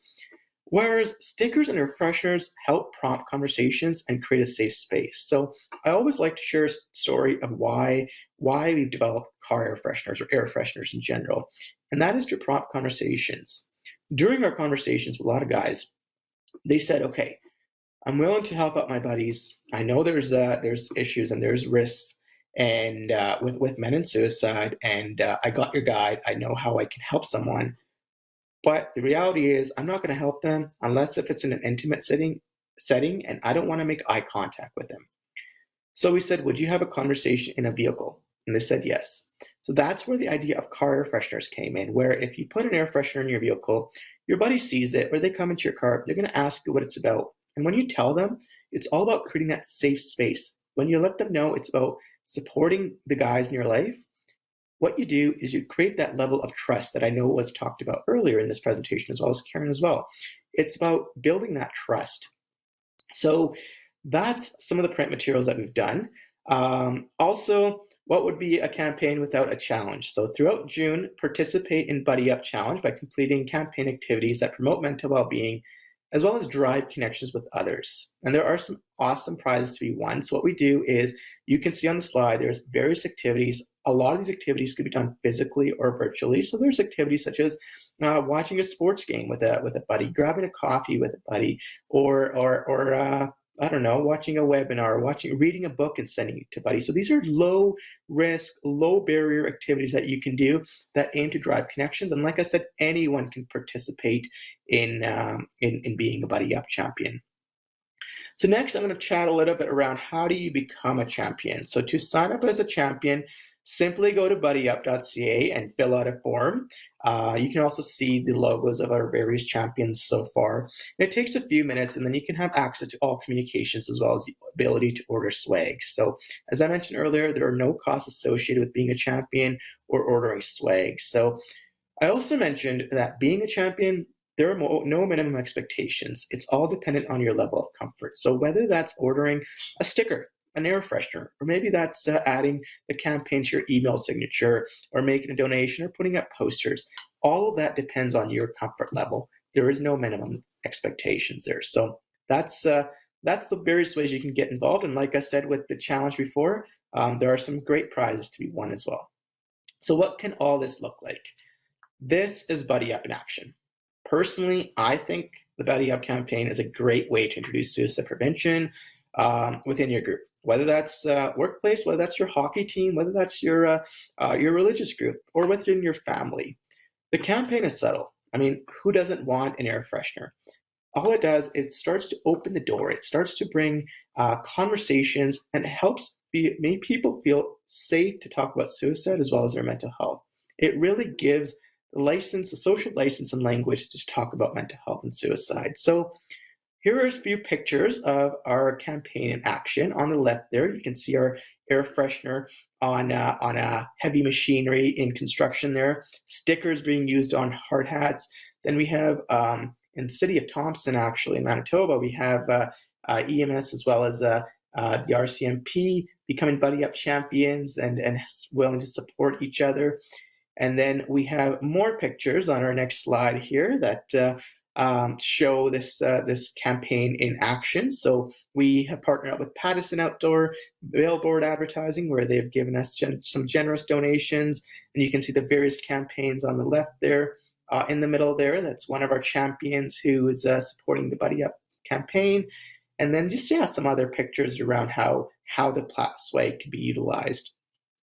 And then the last slide with pictures is actually about trophies. So the one thing that I haven't mentioned yet is that there is a Buddy Up trophy that a group can win every year. So it's dependent on their level of involvement, the innovation that they brought into the campaign. So there is a customized trophy that we give out each year. So in 2020, for our first year, it was the winner was ASSIST, which is the Alberta Lawyers Assistance organization. And then 2021 was Volker Steven, which is a construction company. So you can see our trophy winners on this slide here. So that is the Buddy Up campaign here. I'm just going to finish off with just kind of reiterating some of the points that we made out through this presentation, which is all about that we all have a role to play in suicide prevention. So you don't have to be a professional to be able to help someone. Like I mentioned in our 4-step guide there, it's all about supporting each other and creating that safe space. Pay attention to the people around you, start a conversation, and know that you don't have to do it alone. There is help available. You just need to help that person get that help and be that support and facilitating that connection. Second is promoting a safe space to talk about suicide reduces stigma, as it encourages help offering and help seeking behavior. So I'm going to quickly go back to that example that I gave with construction, with the stickers you may have noticed on the hard hats there.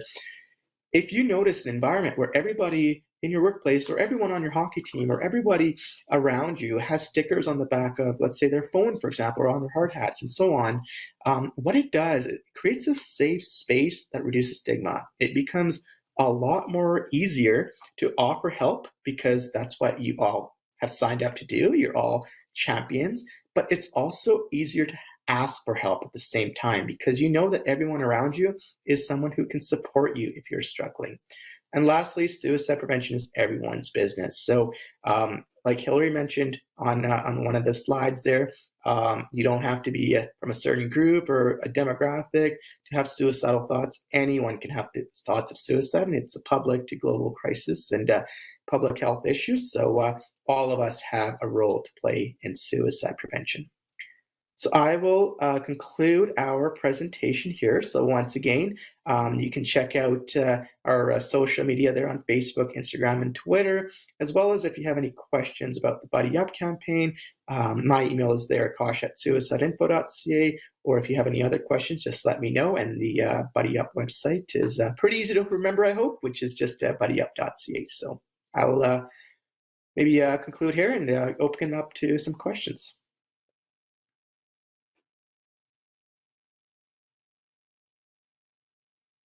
Great. Perhaps we could get everyone back and get some of your advice input. Now, are we able to bring Karen up and Hillary? All right. Well, maybe I'll start with questions, and then as they come back online, they can join in the conversation.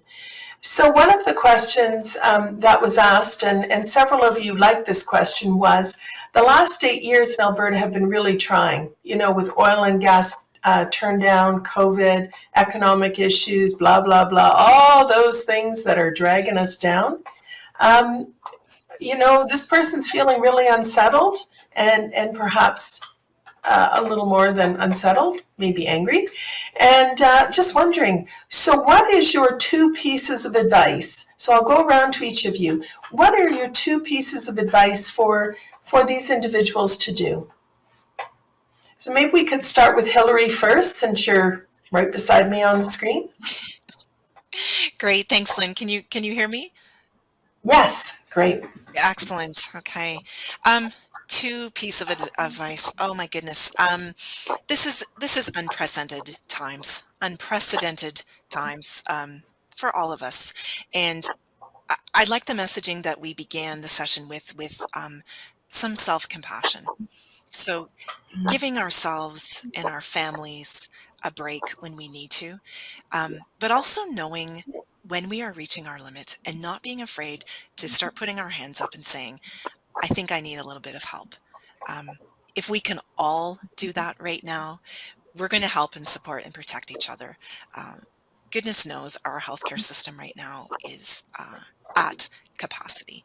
We have a healthcare system that is truly burdened by a physical health pandemic, but we also have a mental health pandemic that we need to be mindful of. So if we in community can start, to practice a little bit of compassion for ourselves and for our community members, but also recognizing when we are at our limit, to not hide that, to not shy away from it, not shy away from that discussion, is to say, I'm at my limit and I think I could use some help. And then it's reaching out to someone that we trust and finding someone that we can go to for further support. So maybe self-compassion, I would say, and then second, knowing our limit and putting our hand up when we need some help, because we're all human. Thank we all you. have those days. Great advice. And I was, Akash, are you going to say ditto? No. What are your 2 pieces of advice? I feel like Hillary did a really great job with the 2 pieces there, but I would absolutely echo with the self-compassion as well as I would say just knowing the people who are around you that you can trust and build rapport with. And I think the other piece of advice that I'll give, and something that's been really helping me out over the past couple of years, is knowing that it's okay to be vulnerable as well as being able to share your experiences, right? And that goes with knowing people who you can maybe trust and build rapport with. But a lot of the times I know I know a lot of my friends, a lot of the people that I know are struggling in various ways. What that's through the job market in Alberta, whether that's through the pandemic, whether it's through other reasons. And I feel like a lot of the times what's really helped me in building that rapport is showing that I'm also struggling, and I am, and in various capacities, and being able to show that vulnerability, I think helps and leads to those good relationships that I have with a lot of my buddies. Okay, thank you. Thank you. Okay, and last but not least, Karen. Well, the two of you just made me vulnerable, and I've been sharing a little bit today, so I'm a little teary-eyed right now because as a professional in this field, we often live in a state of how do we help someone else. And so I think the thing I would add is that it is okay if you're a helper, if you're the person that regularly is there for everyone else. To echo Hillary, is to be okay to say, I'm not okay right now, and I could use a little bit of support. One of my family members is an ambassador for Buddy Up. And everyone has had all of these things hit their lives in a variety of ways, whether we talk about it or we don't. Talking about it is helpful for most people. Sometimes it's not. And as Akash said, we hear about the men in our lives often doing better when they're driving. And I know for me, a long walk with my husband meant a better conversation than a face-to-face across the table. But also that feeds every other part of my soul with the getting outside, getting the exercise, doing those things that it's difficult to get up every day to do. And so I think that self-compassion and that paying attention. And the other one is that, and I think Hillary and Akash also talked about this, is that starting the question some days with not how are you today, but how are you doing right now? How are you, is anything going on for you today? Is there something extraordinary? But asking for the goodness of people, like what's going on that's good, but also be willing to listen to what's not going on that's good and not one-upping them. That's one of the things that I find is that I when someone tells me they're tired, I tend to go, yeah, me too, I'm exhausted. And I'm trying to stop doing that because number one, it invalidates what they're saying. It becomes about me. And then the other side of it is that we're all tired. And if someone's taken the chance to share with you that that's what they're dealing with, then just be in the space with them and hear it. Find your other person to download on. Oh, really good advice from all of you. And I have to say, Karen, that when my kids were teenagers, we would always talk about difficult conversations in the car because they couldn't escape. We're driving down the road, they're not leaving me. They're going to have that conversation if they want to or not. So yes, Well, thank you very much. And I do want to also stress that there are a lot of workshops that you both have mentioned with your organizations that people can take. And sometimes just going and maybe not talking just to one person, but going to a workshop and having a group experience can be really, really valuable for people. So in answer to your question, I hope that whoever said that and whoever liked that, you've got a few options here to take care of yourself. So the next one is really, once again, about stress, and it's really around being unemployed for several years. I'm a career coach. I work with people, do workshops with the government. There is nothing worse than not having, routine, feeling like you're accomplishing something. Do any of you have any advice for how to deal with that stress? Or is it the same as what we just talked about? You know what, maybe I'll start differently. And I loved how, Lynn, in the beginning, you talked about being connected and looking for ways to find connection with all three of us. And I think that the hard part of being in a long-term position without employment is, and Hillary mentioned this, we talk about with suicide, we talk about hopelessness. And I think that there comes a sense of hopelessness when you've had an extended period without a job. So what is it about that situation that can help you find hope? For me, it's always about connecting with other people because that validates that who I am is worthy and worthy of being employed and that I have incredible skills, one of them being the ability to connect. So I find that for me is my jam that really takes me out of that place of, I guess, struggling with finding capacity, is that if I can bring in one new person in my life each week and ask for help, and see what that does, then that to me is helpful. Thank you.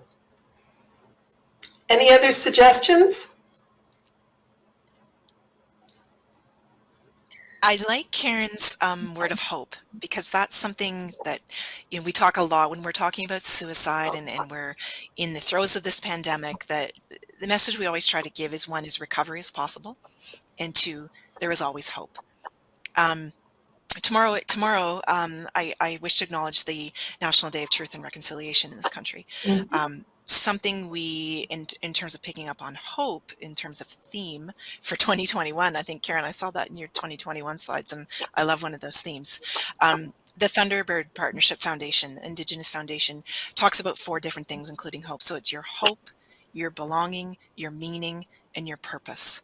And if you can center yourself in one of those 4, and I encourage everyone to look at the Thunderbird Foundation, the Indigenous Foundation, around hope, belonging, meaning, and purpose. Particularly if you've been struggling for a while, those can be difficult. But it's really important to center yourself. What gives me hope? Where do I belong? What is my purpose and what is my meaning?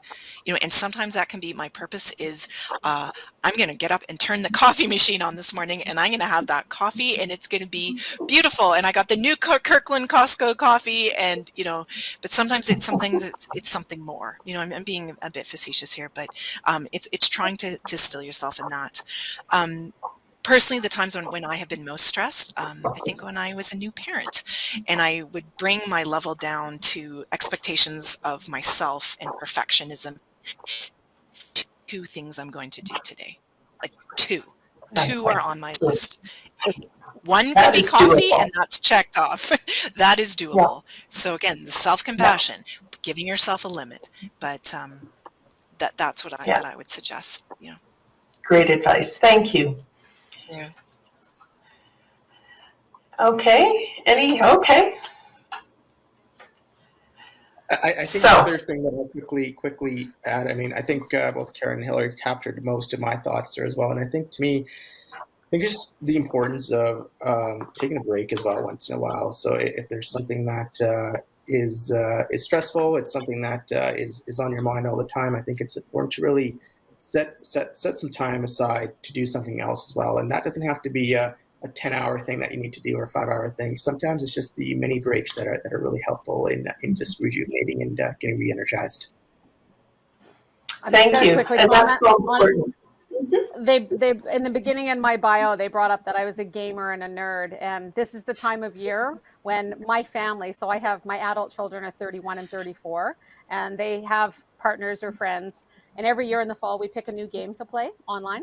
So the Diablo 2 came out, and we're all downloading Diablo 2, and we're setting up one night per week as a family. So it's family game night. We're just not playing Monopoly. And for me, that's been a wonderful way to stay connected with my adult children, especially when we were on lockdown. And that's created a new ritual for us. So I have a night to look forward to every week. That's an online gaming with my kids, and it's a complete escapism, and I'm okay with that. Oh, wonderful suggestion. Okay. So we have a question about somebody's having difficulty finding affordable counseling service in Calgary for older workers that are dealing with job loss or death in a family. Suggestions?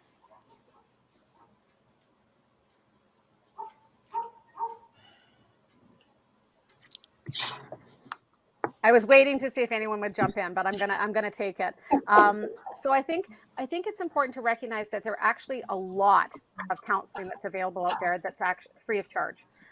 Most not-for-profits that offer anything clinical, it's on a sliding scale, which means you pay what you can afford.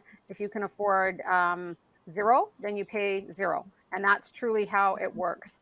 Last year, a number of organizations, about 10 of us, came together to try and create an online service for people to access counseling. And we made it sure it was online because you can go on, you don't have to log in, you go on the website, and you can immediately book a session with someone. There are a number of agencies there. So the website is communityconnectyyc.ca. So communityconnectyyc.ca. When you go on there, you'll see a number of different services. You click on available and you can immediately book a counseling appointment. I actually referred someone to this on Monday evening, and they went on at 3 a.m. and they found what they needed and they booked something and they had a session Tuesday afternoon at 2:30. So I think it's important to know that they are out there. Yeah, Yes. it's a fabulous one. Yeah, it's a fabulous, and this is where the not-for-profits are trying to amalgamate and also create efficiencies Right. for those consumers. And so this was led by Calgary Catholic Family Services, and there's, like I say, about 10 of us involved. So have a look at that website, and there are everything that's affordable. Okay, well, thank you. Hillary has just indicated she's a busy lady. She's got more. She's a more in demand. No, I thank you, Hillary, for sticking with us. I apologize that we've run you a little bit long, but that's okay. I just have there's a couple more questions, but I feel like the only one question is that we require someone is thanks for the helpful. What was support number 2? When I think Karen, you said Recovery College is number 1, and then you said there was another support number 2, and then I'm going to have you guys all. Sure. So Recovery College is great for learning. So they're all classes ranging from a 2-hour class to an 8-week class with a variety of things. So go online to recoverycollege.ca, and on there you'll see the variety that are available. It's limited now only because we've had to convert everything to online format, and it's obviously designed for in-person facilitation. So that one there I recommend. The other part is we have a peer support line. So Distress Center is fantastic. If you're in crisis, I would absolutely use Distress Center. But if you just need someone to talk to, our peer line, and you can email them at peer@cmhacalgary.ab.ca. It's a very long email, I'm sorry. But best bet is go to our website. But we have peers that are available Monday to Friday that can chat with you. So someone with lived experience, that's a great place to go. Perfect. Thank you. Thank you so much. Okay. Well, I hate to close off the discussion because, this is such an important topic, and I certainly feel that you've all of you have shared really great information, and certainly all of the information that you've shared has been really relevant and very practical. I'm just looking here at our questions. Has COVID impacted suicide rates? I believe in the presentation, they said, in fact, suicide rates maybe have gone down a little bit. Is that true, Kosh? Is that true?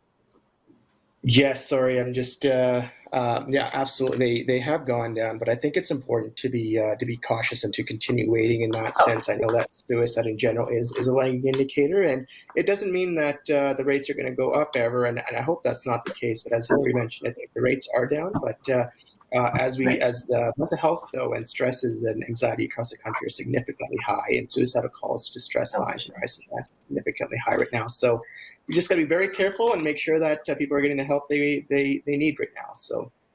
Okay. Yeah, and that's very valid, and especially we're coming into a whole new stressful period of time because the government funding is going to be cut. So we really do. We all need to be aware of what's happening in everyone's life and what's happening around us. Now, there was somebody said, I saw on your website there were a number of warning signs. Can you discuss those in a bit more detail so we can keep an eye open? I'm assuming that is around the suicide topic. Could you give us just a couple of those warning signs that we need just to be aware of? Mm-hmm. Yeah, I mean, I can start, and Karen, feel free to add anything else as well there. But I think for me, the way that I would explain warning signs or invitations that someone may give out is just any changes in behavior, right? And that's kind of what I mentioned when I said it doesn't always have to be negative. It doesn't have to be. It could be positive changes too. But something that's changed about someone, whether that's all of a sudden they're not coming out for wings nights, could be an example of that. actually applicable in my own personal life over the last couple of years, or where someone's not texting much, or someone's just angry all of a sudden, but at the same time, someone all of a sudden is overjoyed without really anything happening there. And I'm not saying these are just examples, and really it's just any changes.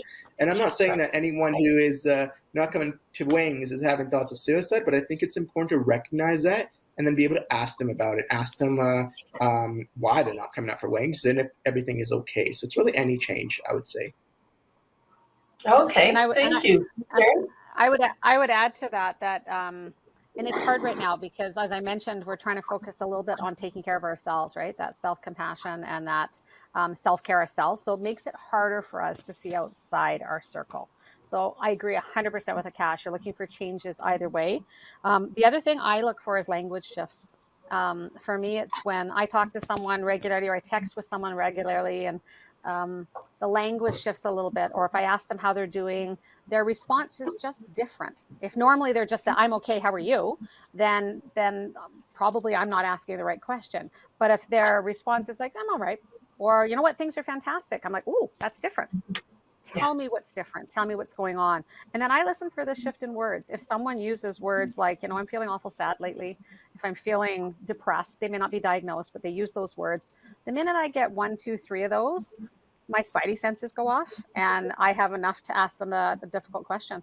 Sometimes when people feel those kinds of emotions, they're thinking about killing themselves. Are you thinking about suicide? And it's people often will say to me that how do you just do that? And it's honestly, it's like a salesperson willing to ask for the sale. For me, it's a human being willing to say, I'm willing to hear the answer yes. And as long as you're willing to hear a yes or a no, people will really tell you the truth. And again, you will not put the idea in their head at all. As a matter of fact, you'll give them relief. Okay, thank you. I just want to say, I don't know if anybody else has had this experience, but I have found that over COVID, lots of people that I connected with before are not really reaching out and connecting. And then I'm thinking, oh, did I do something wrong? Putting the blame, on me rather than originally I didn't think, oh, I should just reach out to them. But I thought, oh, I must, did I offend them? Did I do something? And it's funny how we go there rather than, gee, I should go and check and make sure they're okay. So for all of you out there, maybe your goal for today is to reach out to one person today and just check on somebody that maybe you haven't heard from for a while. Okay, so one person has asked, they've kind of got a stressful job. And really, how can you tell if you're experiencing burnout? Are there signs of that?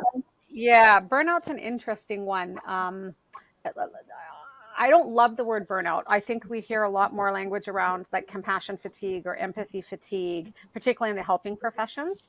Burnout, you kind of reach a certain point where you're incapacitated in some ways of moving forward.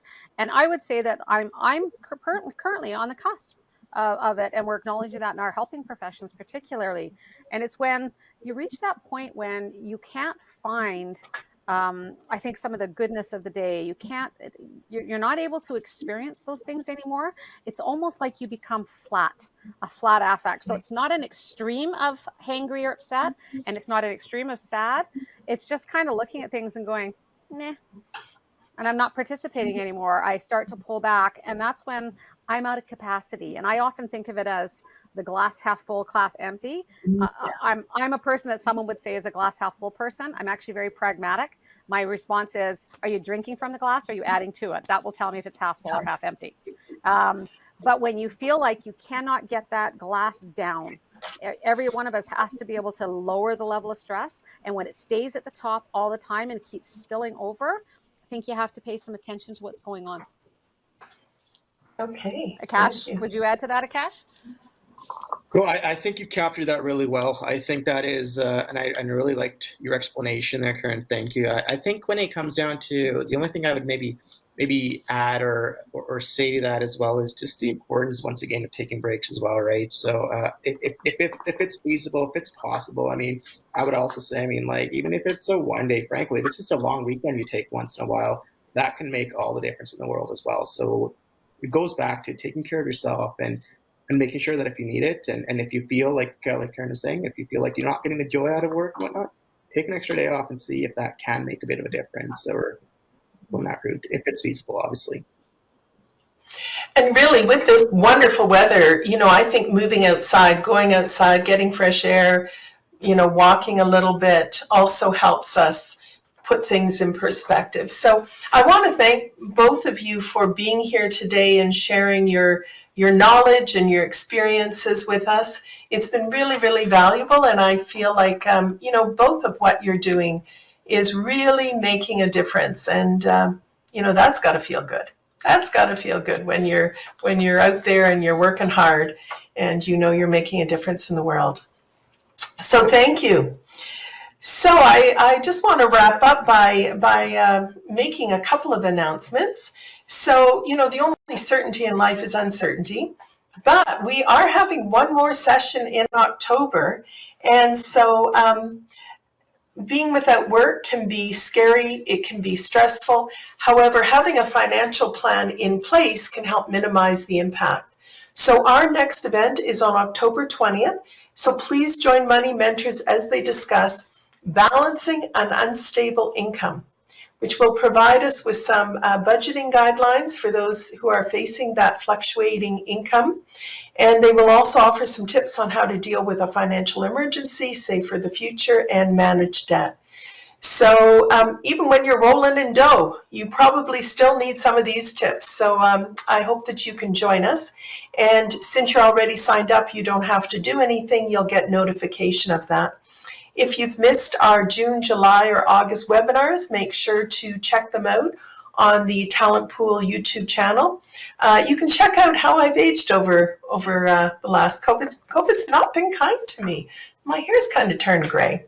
It's really hard when there's an audience, but there's no, I'm not hearing the jokes. Okay, so I also want to say that we're having a bilingual job fair, French and English, coming up on October 27th, and registration is now open on the Talent Pool website. If you need any help with resume job search, I want to remind you that you can attend a free workshop offered by the Alberta government. The link has been sent out, I believe. And we also are having that little draw for a gift card. And so it should be popping up anytime for you to put in your answer, put your name and your email address, and one lucky person is going to be the winner of that draw. I think I'm checking my notes here. I think I've got everything. So I found today to be really informative. I once again would like to thank the Alberta government for their sponsorship, Compound XP for the technology support. We can't always deal with technology things happen. That's the way it goes. And also to Brandon, Chris, and the other Talent Pool people for putting this together. So I've come away with new information. I hope you have. I hope that, for the next little while, this weather stays and we can all get outside and refresh ourselves. So thank you for attending. Thank you for your questions, and take care until next month.